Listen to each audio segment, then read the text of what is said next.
In this video, I share Dick Allington's article from Voices in the Middle about intervention programs in the middle grades. And I like it because I like the ideas in it, uh, because it represents my thoughts about intervention programs in middle and high school grades. Um, Actually, you don't see many intervention programs in high school unless students are labeled with a disability. Um, and I think there's a lot of uh, challenges about the kinds of instruction we offer to students who struggle with reading and writing. So I'll proceed with this video. Um, Studies with students with disabilities. Almost most of the studies basically focus on the elementary school, and with a classic study is by Connie Jewell, and she said she gave a rationale for early intervention. And a child who entered first grade as a poor reader had an 88% probability of still being a poor reader in fourth grade.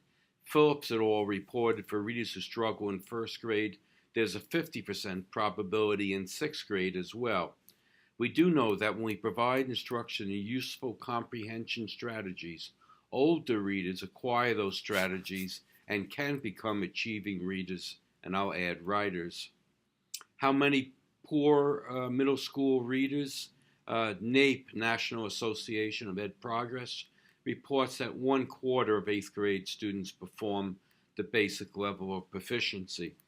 Now with the Common Core, I think in New York City area, the rate is much higher because students are failing these statewide exams. I think 60 or 70% failure rate.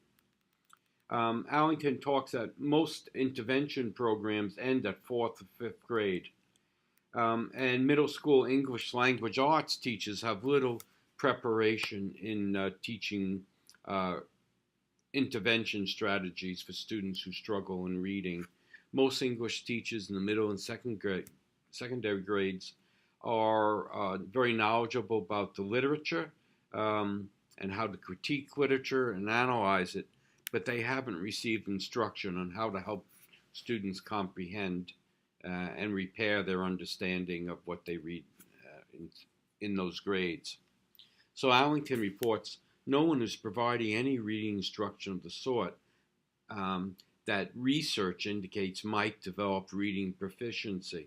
So I think early in the semester we discussed strategies for teaching comprehension, and that these are strategies that were proven to work and with high research support, and they were making predictions, questioning, using images, summarizing, and I think the fifth one, making inferences. Many school intervention programs emphasize decoding skills, and I think this is a big challenge in middle and secondary grades, that when students have difficulty, the first thing that the schools do is provide a Wilson phonics program or intervention programs focusing on phonemes and phonics. And so this is an interesting quote here. This is Gay Ivy. I forget Baker's first name. They said, in all our work with older struggling readers, we have not come across a single student who would benefit from phonemic awareness or phonics training. That's pretty strong. I think there are students that need some phonics, but it's a very small percentage. We're talking about middle and secondary students. And continuing, we give struggling students a treatment that does not work, and worse, a treatment that turns them off to reading. And studies of students with disabilities have repeatedly reported that these students typically receive smaller amounts of and lower quality reading instruction than students left in the regular gen ed classrooms. Many students struggle with reading because of readers do or don't do. And basically it teaches the ones who make the difference. And so Allington has several principles, and this is what's, I think, really interesting about this article. He says all students need high quality instruction. all day long, so we know that. He also argues that the volume of reading that struggling readers do every day needs to be increased. So if you're behind, say, in your soccer skills or basketball skills, really to catch up on with your peers, your teammates, you need to spend extra time so your skills get up to theirs. So with reading, it's the same. If you're behind in reading, the only way really to get good at it is to keep practicing, keep working at it. So he uses the word volume, and he wants to see struggling readers receive more volume of reading every day. And they need to read books they can read and books they're interested in reading. So some of you are probably thinking right now that this contradicts the Common Core, because the Common Core emphasizes developing stamina and challenging informational books. And for those of you who that question came up in their minds, you're perfectly correct.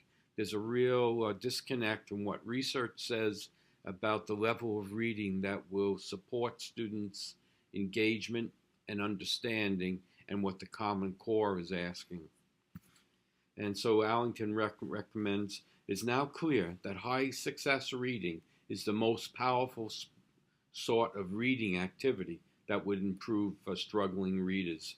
And then he addresses this decoding issue very directly. Decoding instruction is rarely useful for older readers. And he says that's only 10 to 20% of students would need phonics. We're talking about adolescence, and which this course is about. And then he said it's we, or programs and schools, more than the students that present the problem that needs to be solved. And finally he says, we know that when we provide instruction and useful comprehension strategies, older readers acquire those strategies and become achieving readers. So that's the Allington article, and it fits directly with differentiating instruction for this course. And I hope you find the ideas helpful. And I particularly like the idea of focusing on comprehension and giving students books that they can read and increasing the volume or quantity of reading that they do every day.